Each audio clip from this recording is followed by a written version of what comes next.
While reading Simmons et al. Chapters 8 and 9 and watching the videos, especially the counseling session in the Chapter 9 videos, I was able to connect what I watched to what I imagined a counseling session to be like.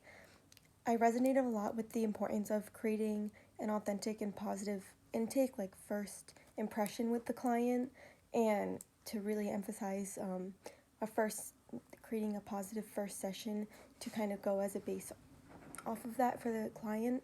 It also stated in the video, in Chapter 8 video, that it was really important to discuss with the client how they thought that the session went. I never thought about this too much to do, like, after the first session. However, after thinking about it, it makes a lot of sense to dedicate that time to see how the client is feeling and where they want the counseling session to continue to go.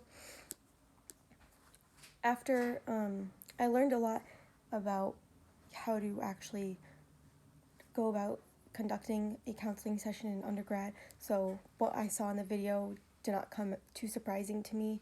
However, it's always nice to see how different counseling sessions can run and how to apply what we've learned to actually create the flow of the counseling session. From our readings, I noticed that there were several skills that were pointed out in our text to what was shown in the video. First of all, physical appearance. The counselor seemed to have very attentive body language and eye contact. They were leaning in, they were thinking and reflecting on what the client was saying.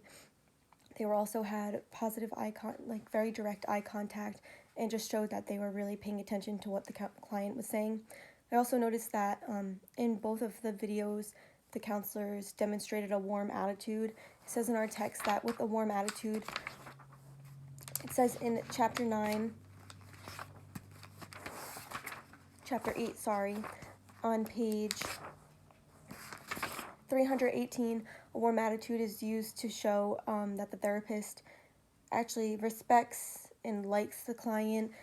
In the videos, the counselor made it seem that they were very interested in caring about what the client was saying, and they always took a positive spin on it and kind of led the client to think about the situations that they were in a more positive and motivating manner. For thinking about theoretical orientation within the videos, I definitely noticed that both counselors seemed to utilize the general systems theory, and they were connecting the client's experiences to their inner self. So, for example, in the second video, the counselor did